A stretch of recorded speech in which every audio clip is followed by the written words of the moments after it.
క్రీస్తునందు తోటి విశ్వాసులారా, మన ప్రభువైన రక్షకుడైన యేసుక్రీస్తు నామమున మీ అందరికీ వందనాలు. వాక్యం చెప్పుకోబోయే ముందు ఒక చిన్న ప్రార్థనతో వాక్యం ప్రారంభిద్దాం.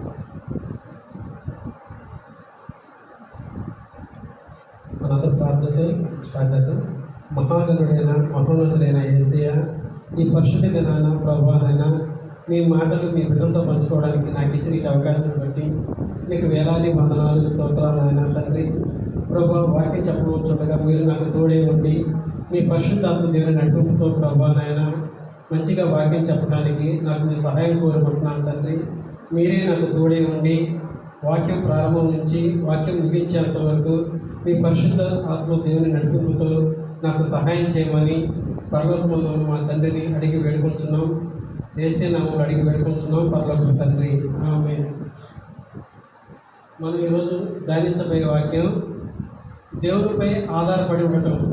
మనం లోకానుసారంగా నడుచుకుంటున్నామా లేదా దేవునిపై ఆధారపడి నడుచుకుంటున్నామా అని మనం ఒకసారి ఆలోచిద్దాం. ముందుగా మీ అందరికీ ఒక చిన్న క్వశ్చన్. మన జీవితంలో మనకి అనేకమైన సమస్యలు వస్తుంటాయి, సవాళ్ళు వస్తుంటాయి, కష్టాలు వస్తుంటాయి. అలాంటి సమయంలో మనం ఎవరిని ఆశ్రయిస్తున్నాము? లోకాన్ని ఆశ్రయిస్తున్నామా లేదా దేవుని ఆశ్రయిస్తున్నామా? మనం ఒకసారిగా మనం ప్రశ్నించుకోవాలన్నమాట.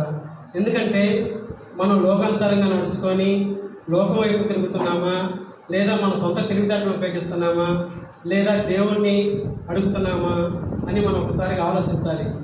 లోకస్తుల వలె కాకుండా ఒక క్రైస్తవుడిగా, ఒక విశ్వాసిగా మనం ఎలా జీవించాలో మనము బైబిల్ గ్రంథం నుండి సామెతలు 3వ అధ్యాయము 5 నుంచి 6వ వచనం వరకు మనం ధ్యానిద్దాం. సామెతలు 3వ అధ్యాయము 5వ వచనం నుండి 6వ వచనం వరకు ఒకసారి మనం చూస్తే, నీ సోబుద్ధిని ఆధారం చేసుకొనక నీ పూర్ణ హృదయముతో యెహోవా యందు నమ్మకం ఉంచుము. నీ ప్రవర్తన అంతటి యందు ఆయన అధికారమును ఒప్పుకొనము. అప్పుడు ఆయన నీ త్రోవలను సరళం చేయును. మరొకసారి చదువుతాను. నీ సోబుద్ధిని ఆధారం చేసుకొనక నీ పూర్ణ హృదయముతో యెహోవా యందు నమ్మకం ఉంచుము. నీ ప్రవర్తన అంతటి యందు ఆయన అధికారమును ఒప్పుకొనము. అప్పుడు ఆయన నీ త్రోవలను సరళం చేయను. ఈ వాక్యం మనందరికీ తెలిసిన వాక్యమే. మీరు మరొకసారి ఈ వాక్యాన్ని నేను క్లుప్తంగా మీకు వివరిస్తాను. ఇక్కడ మనం చూసుకుంటే ఈ వాక్యాన్ని 4 విధాలుగా మనం అంటే 4 పాయింట్లుగా మనం విభజించవచ్చు అనమాట. ఒకటి, మీ స్వబుద్ధిని ఆధారం చేసుకోనక, అంటే మన బుద్ధిని మనం ఆధారం చేసుకోకుండా మనం జీవించాలి. ఇంకోటి ఏంటంటే మన పూర్ణ హృదయంతో, హృదయం ఎలా ఉండాలంటే పూర్ణ హృదయంతో యెహోవా యందు నమ్మకం ఉంచాలి. మన ప్రవర్తన అంతటి మీద దేవునికి మనం అధికారం ఇచ్చేవారంగా ఉండాలి. ఎప్పుడైతే అలా చేస్తామో మన మార్గములన్నిటినీ దేవుడు సరళం చేస్తాడనమాట. కాబట్టి ఇక్కడ ఒక్కొక్క వచ్చిన నేను వివరంగా చెప్తాను. మీ స్వబుద్ధిని ఆధారం చేసుకోకూడదు, అంటే మన బుద్ధిని మనం ఆధారం చేసుకొని మనం జీవించకూడదు. ఎలా అంటే మనం చాలాసార్లు మనం ఏమనుకుంటామంటే, నాకు మంచి చదువు ఉంది, నాకు జ్ఞానం ఉంది, నాకు చాలా అనుభవం ఉంది, ధనం ఉంది, లేదా నా సొంత నిర్ణయాలతో నేను ఏ నిర్ణయం తీసుకుంటాను ఆ నిర్ణయం సక్సెస్ అవుతుంది, ఆ నిర్ణయం విజయం అవుతుందని మనం అనుకుంటాం. ఎందుకంటే నాకు అన్నీ తెలుసులే, నేను ఏం చేసినా కరెక్టే అని మన ఆలోచన మనకు అలా ఉంటుంది. కానీ అన్ని విధాలుగా ఆ ఆలోచన కరెక్ట్ కాదు. ఎందుకంటే మనకు ఉన్న జ్ఞానం పరిమితమైనది, కొంతవరకే మనకు తెలుసు. మనకి ముందు జరగబోయేది మనకేం తెలియదు. మనకి తెలిసేది ఆ క్షణంలో మనకి ఏమనిపించిందో ఆ నిర్ణయం తీసుకుంటే ఓకే కరెక్ట్ కావచ్చు అని మనం అనుకుంటాం. కానీ మన భవిష్యత్తు దేవునికి తెలుసు. కాబట్టి మానవులమైన మనకి మన చదువు కానీ, మన అనుభవం కానీ, మన జ్ఞానం కానీ ఉండటం మంచిదే, కానీ అవన్నీ అన్ని విధాలుగా కరెక్ట్ అనేది కాదు. కాబట్టి మనం ఎంచుకున్న మార్గం సరైనదని మనం ఎప్పుడు భావించకూడదు. మనం ఎంచుకున్న మార్గం సరైనది కాదు కాబట్టి మనం దేవుని మీద ఆధారపడే వారంగా ఉండాలి. కాబట్టి మనం స్వబుద్ధిని ఆధారం చేసుకోక, అంటే మన సొంత తెలివితేటలను ఉపయోగించి మనం ఎప్పుడు నిర్ణయాన్ని తీసుకోకూడదు అనమాట. కాబట్టి మన నిర్ణయాలన్నింటిలోనూ, ప్రతి విషయంలోనూ మన దేవుని మీద ఆధారపడి దేవుని అడిగే వారంగా మనం ఉండాలి. ఈ తీసుకునేటప్పుడు ఏదైనా ఒక నిర్ణయం తీసుకునేటప్పుడు ఈ నిర్ణయం కరెక్టా కాదా, మేము తీసుకునే ఈ ఆలోచన మంచిదా కాదా అని మనం దేవుని అడిగే వారంగా ఉండాలి. కాబట్టి ఏ విషయంలో సరే దేవుడు చాలా స్పష్టంగా చెప్తున్నాడు. మన యెషయా గ్రంథం 55వ అధ్యాయము 8-9 వచనాలు కానీ మనం ఒకసారి చూస్తే దేవుడు చాలా స్పష్టంగా చెప్తున్నాడు. మన స్వబుద్ధి కంటే దేవుని ఆలోచనలు చాలా శ్రేష్టమైనవని దేవుడు వాక్యం ద్వారా చాలా స్పష్టంగా చెప్తున్నారనమాట. యెషయా రాసిన గ్రంథం 55వ అధ్యాయము 8-9 వచనాలు కానీ మనం ఒకసారి చూస్తే, నా తలంపులు నీ తలంపులు వంటివి కావు.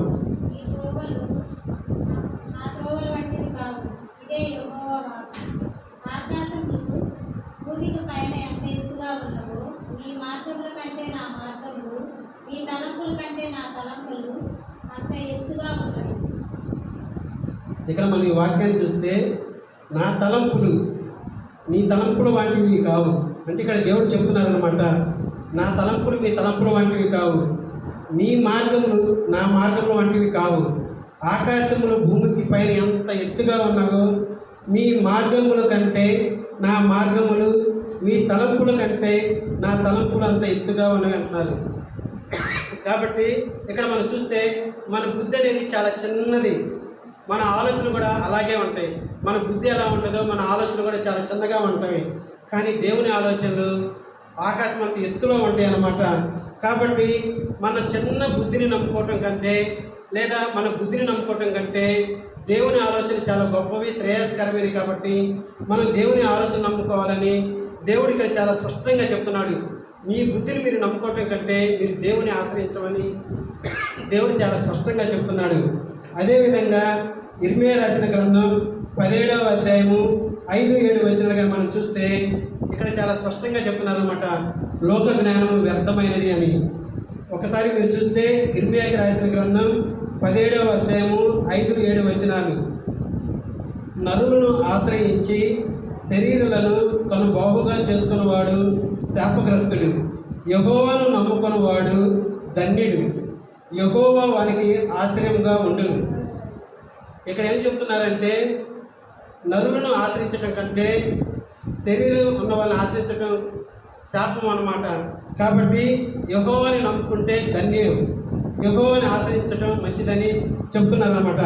కాబట్టి మనం మన స్వబుద్ధిని నమ్ముకునేటప్పుడు మనం మనుషుల్ని ఆశ్రయించకూడదు, లేక లోకానుసారంగా మనం నమ్ముకోకూడదు అనమాట. మనం దేవుని నమ్ముకోవాలి, దేవుని మీద మాత్రమే మనం ఆధారపడేవాలి. కాబట్టి ఎప్పుడైతే మనం దేవుని నమ్ముకుంటామో మన గొప్ప ధన్యతను మనం కలిగి ఉంటాము. ఒక ఉదాహరణగా చెప్పాలంటే, ఒక చిన్న పాప ఉంది. ఆ చిన్న పాప తండ్రి చేతి పట్టుకొని నడుస్తూ ఉంటుంది. దారిలో ఎటు వెళ్ళాలో ఆ పాపకు తెలియదు. కానీ తన తండ్రి తనకు భరోసా ఉన్నాడని ఆ పాప ఎప్పుడు ఆలోచించదు. నేను ఎటు వెళ్ళాలో, ఏ మార్గంలో వెళ్ళాలో అని ఆలోచించదు. తండ్రి ఎటు తీసుకుని పోతే ఆ మార్గంలోనే ఆ పాప వెళుతుంది. కాబట్టి మనం కూడా మన ఆలోచనలు కానీ మన ఏ విషయంలో సరే మనం దేవుని ఆలోచన మీదే మనం నడుచుకునే వారంగా ఉండాలి. దేవుని మీదే మనం ఆధారపడి ఉంటే ఖచ్చితంగా మనం దారి తప్పే వారంగా మనం ఉండకూడదు. ఉదాహరణగా చెప్పాలంటే, నా జీవితంలో ఒక సాక్ష్యంగా నేను చెప్పాలంటే, నేను ఇంటర్మీడియట్ పూర్తి చేసుకొని డిగ్రీకి వెళ్ళే రోజుల్లో అనమాట. ఏం జరిగిందంటే, మా అక్క బీటెక్ చదివింది, మా అన్నయ్య బీటెక్ చదివారు. ఇద్దరు బీటెక్ చదువుతున్నారు. నాకు కూడా ఇంటర్మీడియట్లో మంచి మార్క్స్ వచ్చాయి. నేను కూడా బీటెక్ చదివితే చాలా బాగుంటుంది అని నేను ఎంట్రన్స్ ఎగ్జామ్ రాశాను.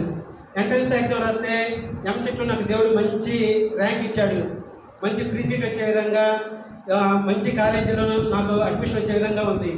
కానీ దేవుని చిత్తం ఏమైందంటే, నాగార్జున సాగర్లో నాకు ఏపీఆర్టీసీలో ఫ్రీ సీట్ వచ్చిందనమాట. చాలా మంచి సీటు. ఆ రోజుల్లో దానికి చాలా వాల్యూ ఉందన్నమాట, స్టాటిస్టిక్స్. కానీ దేవుని చిత్తాన్ని నేను కాదనుకొని నా సొంత తెలివితేటలు ఉపయోగించి లోకానుసారంగా, మా అక్క బీటెక్ చదువుతుంది, మా అన్నయ్య బీటెక్ చదువుతున్నారు, నేనెందుకు చదవకూడదు, అందరూ ఆ రోజులు ఇంజనీరింగ్ చదువుతున్నారు కదా, నేనెందుకు చదవకూడదు అని లోకానుసారంగా దేవుని చిత్తాన్ని కాదనుకొని నేను ఇంజనీరింగ్ వైపు వెళ్ళాను. కానీ నాకు ఇంగ్లీష్ సరిగా రాదు, నాకు ఇంగ్లీష్ చదవడం సరిగా రాదు.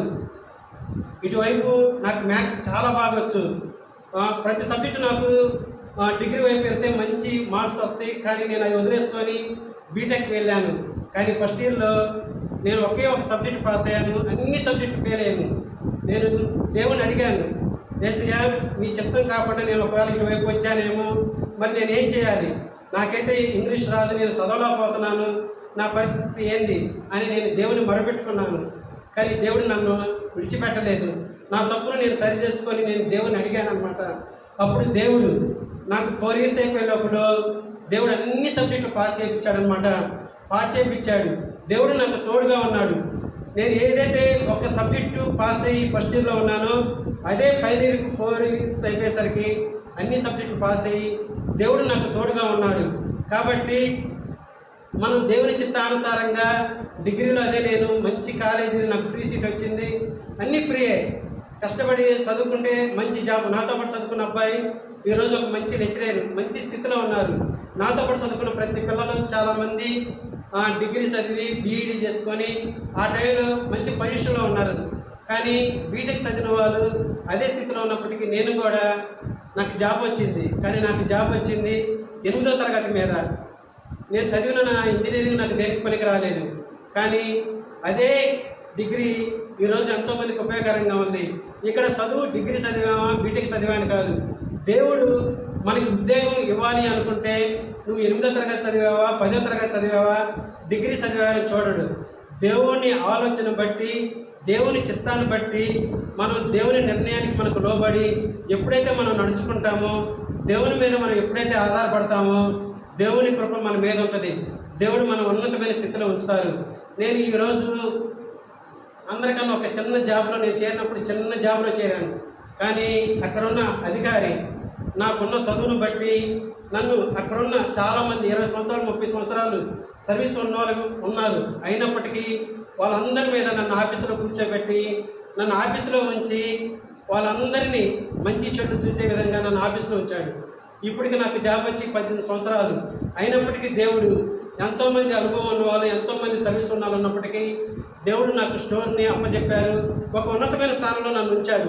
ఎందుకంటే దేవునికి నేను లోబడ్డాను, దేవుని మీద ఆధారపడ్డాను కాబట్టి నా సోబుద్ధిని మీద నేను ఆధారం చేసుకోకుండా దేవుని మీద ఎప్పుడైతే మనం ఆధారపడతామో, దేవుని చిత్తానుసారంగా మనం ఎప్పుడైతే నడుచుకుంటామో దేవుడు మనల్ని దీవిస్తాడు. కాబట్టి మనం మన ఇష్టానుసారంగా జీవించకుండా దేవుని మీద మనం ఆధారపడే వారంగా మనం ఉండాలి. కాబట్టి దేవుని మీద మనం ఆధారపడే వారంగా ఉండాలి. ఇంకా రెండో విషయంగా వస్తే పూర్ణ హృదయంతో మనం నమ్మకం ఉంచే వారంగా ఉండాలి. మనం నమ్మకం అనేది సగంగా ఉండకూడదు. దేవుడి మీద అయ్యో ఈ పని దేవుడు చేస్తాడా లేదా అని ఒక అనుమానంగా మనం ఉండకూడదు. మనం ఎలా ఉంటామంటే కష్టాలు వచ్చినప్పుడు దేవుణ్ణి నిందించే వారంగా ఉంటాం. అదే మన పరిస్థితులు బాగుండి మనం సంతోషంగా ఉంటే దేవునికి స్తోత్రం అని చెప్తుంటాం. మనం మెంటాలిటీ అలాంటిది, మన ఆలోచన అలాంటిది. కాబట్టి ఒక క్రైస్తవుడిగా మనం మన జీవితంలో మనం ఎలా ఉంటున్నామని మనం ఆలోచన కలిగి ఉండాలి. మనం సగం నమ్మకం కలిగి ఉన్నామా, పూర్తి నమ్మకం కలిగి ఉన్నామా, మనం పూర్ణ హృదయంతో దేవుని మీద ఆధారపడే వారంగా ఉన్నామా అని మనం ఆలోచన కలిగి ఉండాలి. కాబట్టి మనం సగం నమ్మకం కలిగి ఉంటే ఆ నమ్మకం అనేది నిరాశకి దారితీస్తుంది. కాబట్టి మన భయాలు, మన ఆందోళనలు అన్నీ దేవుని పాదాల చెత్త పెట్టి మన పక్షాన ఉన్న దేవుని మీద పూర్ణ హృదయంతో మన నమ్మకం కలిగి ఉండాలి. కాబట్టి మన నమ్మకం అనేది మనకి సగంగా ఉందా లేదా అది పూర్తిగా ఉందా అని మన మీదే ఆధారపడి ఉంది. కాబట్టి మన నమ్మకం అనేది పూర్ణ హృదయంతో సంపూర్ణంగా దేవుని పాదాల చెంత పెట్టి మనం దేవుని అడిగే వారంగా ఉండాలి. అది ఎలా ఉండాలంటే అబ్రాహాముతో దేవుడు ఒకరోజు వచ్చి నీ దేశాన్ని విడిచిపెట్టి వెళ్ళు అన్నప్పుడు దేవుడిని ఏమీ అడగలేదు. అబ్రాహాము ఎక్కడికి వెళ్ళాలో తెలియదు. కానీ ఆ ఒక్క మాటను పట్టుకొని అబ్రాహాము దేశాన్ని విడిచిపెట్టి వెళ్ళి ఒక గొప్ప సంతతిని, ఒక గొప్ప జనాన్ని తను ఏర్పరచుకున్నాడు. అలాంటి వ్యక్తి విశ్వాసులకు తండ్రిగా ఈరోజు అబ్రాహాము పిలువబడుతున్నాడంటే అది కేవలం పూర్ణ నమ్మకంతో, పూర్ణ హృదయంతో దేవుని మీద ఆధారపడి అబ్రాహాము ఆ దేశాన్ని విడిచిపెట్టి వేరే దేశానికి వెళ్ళిపోయాడు. అక్కడ గొప్ప జనంగా అతను ఆశీర్వదించబడ్డాడు. కాబట్టి పూర్ణ హృదయంతో మనం ఎప్పుడైతే దేవుని నమ్ముకుంటామో మనం కూడా గొప్పగా ఆశీర్వదించబడతాం. ఇంకా ఉదాహరణగా చెప్పాలంటే అబ్రాహాము తన వృద్ధాప్యంలో ఉన్నప్పుడు ఒక బిడ్డ ఇస్సాకు పుట్టాడు. మళ్ళీ పిల్లలు పుడతారో లేదో కూడా తెలియని స్థితిలో, ఎందుకంటే సారాకి అప్పుడే గర్భం అయిపోయిందనమాట. ఇంకా పిల్లలు పుడతారో లేదో తెలియని స్థితిలో దేవుడు వచ్చి నీ బిడ్డను బలిని కోరుకుంటున్నాను, నువ్వు బలి ఇస్తావా లేదా అని అడిగినప్పుడు అబ్రాహాము ఏం మాట్లాడకుండా ఇస్సాకును బలి ఇవ్వడానికి బయలుదేరి వెళ్ళి బలి ఇవ్వడానికి సిద్ధపడ్డాడు. అలాంటి గొప్ప నమ్మకం అబ్రాహాముకు ఉంది కాబట్టి ఆయన ఈరోజు క్రైస్తవులందరికీ, ఈ జనానికి అందరికీ ఒక మూల పురుషుడిగా, ఒక విశ్వాసానికి తండ్రిగా ఉన్నాడు. కాబట్టి మనము ఒకసారి మనం పరిశీలించుకుంటే మనం కూడా ఆలోచించాలి, మన నమ్మకం సగం సగంగా ఉందా లేదా పూర్ణ హృదయంతో పూర్ణంగా పరిశుద్ధంగా మనం దేవుని నమ్మేవారంగా ఉన్నామా అని మనం ఆలోచన కలిగి ఉండాలి. కాబట్టి మన సోబుద్ధిని ఆధారం చేసుకోకుండా పూర్ణ హృదయంతో మన దేవుని మీద నమ్మకం కలిగి ఉండాలి. ఇంకా మూడో విషయానికి వస్తే, ప్రతి విషయం ముందు ఆయన అధికారాన్ని మనం ఒప్పుకోవాలి. ఏ విషయంలోనైనా సరే దేవుని అధికారాన్ని మనం ఒప్పుకునే వారంగా ఉండాలి. కానీ నేను ఒప్పుకోను, నా ఇష్టం వచ్చినట్టు నేను జీవిస్తాను, మీరేది నాకు చెప్పేది అన్నట్టు మనం ఎప్పుడు జీవించకూడదు. ఎందుకంటే లోకస్తులు ఎలా జీవించినా సరే మనం మాత్రం దేవుని మీద ఆధారపడే వారంగా ఉంటాం. కాబట్టి ప్రతి విషయంలోనూ దేవుని మీద ఆధారపడే వారంగా మనం ఉండాలి. మనం కీర్తనలు 37వ అధ్యాయము 5వ వచనం కానీ ఒకసారి మనం చూస్తే, కీర్తనలు 37వ అధ్యాయము 5వ వచనం కానీ మనం ఒకసారి చూస్తే,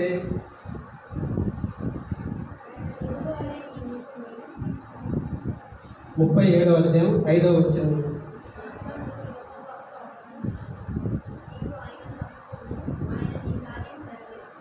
ఇక్కడ చూడండి చాలా స్పష్టంగా చెప్తున్నారు. నీ మార్గాలన్నింటినీ యెహోవాకు అప్పగింపుము, ఆయనను నమ్ముకొనుము, ఆయన కార్యము నెరవేర్చును. కాబట్టి మనము ఆయన అధికారాన్ని మనం ఒప్పుకోవాలి, మన భారాన్ని ఆయనకి అప్పగించాలి. ఏం చేయాలి? ఆయన అధికారాన్ని మనం ఒప్పుకోవాలి. మనకి ఏదైనా భారం ఉందనుకో, ఆ భారాన్ని దేవునికి అప్పగించామనుకో, మనకి ఏ కార్యం అయితే మనకి కావాలో, మనం ఏ విషయంలో అయితే మనం పోరాటాలు చేస్తున్నామో అవన్నిటినీ నెరవేర్చేవారు మన దేవుడు. కాబట్టి దేవునికే స్తోత్రాలు అన్నమాట. కాబట్టి మనం వెళ్ళే ప్రతి మార్గంలో మనకి దేవునికి ప్రాధాన్యత ఇవ్వాలి. అది చిన్న విషయమా పెద్ద విషయమా ఏ విషయమైనా సరే మనం దేవునికి ప్రాధాన్యత ఇచ్చే వారంగా ఉండాలి. కాబట్టి దేవునికి చిత్తానికి లోబడి మనం ఎప్పుడైతే నడుచుకుంటామో, ఆయన అధికారానికి మనకి ఎప్పుడైతే లోబడి ఉంటామో దేవుడు ఖచ్చితంగా మన కార్యాలని నెరవేరుస్తారు. కాబట్టి మనం ప్రతి విషయాన్ని మనం దేవునికే అప్పచెప్పాలి. ఏ విషయమైనా సరే, చిన్న విషయమా పెద్ద విషయమా, అది ఎలాంటి విషయమైనా సరే, నాకు చదువు రావట్లేదు, లేదా మా ఇంట్లో పరిస్థితులు నాకు బాగాలేవు, ఇంట్లో గొడవలు జరుగుతున్నాయి, మాకు ఆర్థిక ఇబ్బందులు ఉన్నాయి, లేదా ఏ విషయమైనా సరే మేము పిల్లలకు ఫీజు కట్టలేకపోతున్నాం, ఇలాంటి ఏ విషయమైనా సరే ప్రతి విషయాన్ని మనం దేవునికి అప్పచెప్పాలి. ఎప్పుడైతే దేవునికి అప్పచెప్తామో అప్పుడు ఆ భారాలంతా దేవుడే చూసుకుంటాడు. ఆ కార్యాన్ని మనం సగం సగం నమ్మకుండా ఎప్పుడైతే పరిపూర్ణంగా దేవునికి అప్పచెప్తామో ప్రతి కార్యాన్ని మనకి దేవుడు తీరుస్తారు. కాబట్టి అప్పచెప్పవలసిన బాధ్యత ఎవరిది? మనదే. మనం అప్పచెప్పకుండా, మన దేవునికి చెప్పకుండా మొత్తం మీకు తెలుసు కదా నా బాధలు, మీరు చూస్తున్నారు కదా అని మనం నిందించే వారంగా ఉండకూడదు. ఇప్పుడు దేవుని అడగకుండా దేవుడు ఆ కార్యం ఎట్ట చేస్తాడు? మనం అడగాలి, నాకు ఈ ప్రాబ్లం ఉంది, మీరే దీనికి ఒక సొల్యూషన్ చూపించండి, మీరు తప్ప నాకు దిక్కెవరు ఉన్నారని ఆయనకి ఎప్పుడైతే మనం అప్పచెప్తామో అప్పుడు దేవుడు ఖచ్చితంగా తీరుస్తారనమాట. ఉదాహరణగా చెప్పాలంటే దావీదు యుద్ధం వచ్చినప్పుడల్లా దేవుని దగ్గర మొరపెట్టుకునేవాడు అనమాట.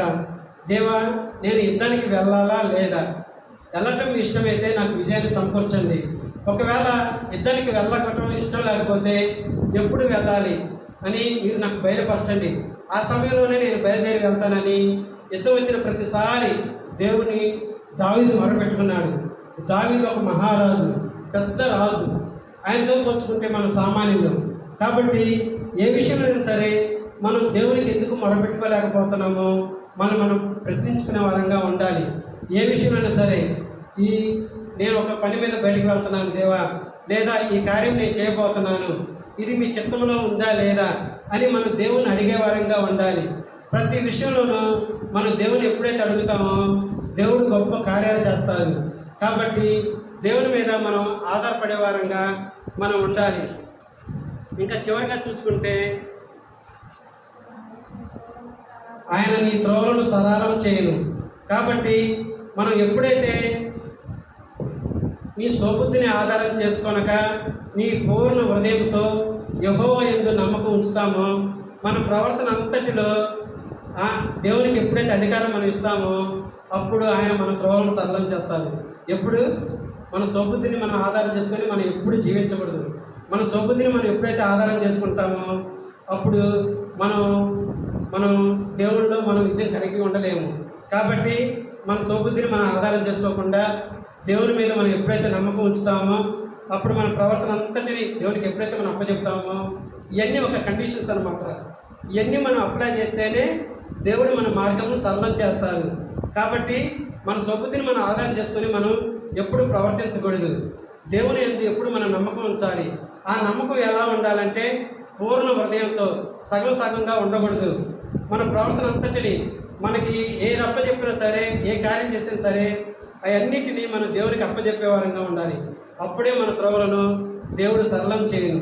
కాబట్టి ఒకసారి అది దేవుని వాక్యానికి మనం ఒకసారి చూస్తే యెషయా రాసిన గ్రంథం 45వ అధ్యాయము 2వ వచనం ఒకసారి మనం చూస్తే, యెషయా రాసిన గ్రంథం 45వ అధ్యాయము 2వ వచనం.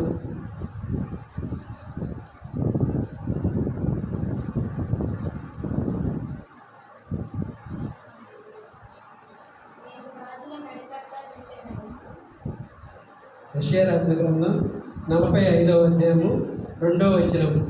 నేను మీకు ముందుగా నడుచుచు మెరుగుగా ఉన్న స్థలములను సరళం చేసేదను.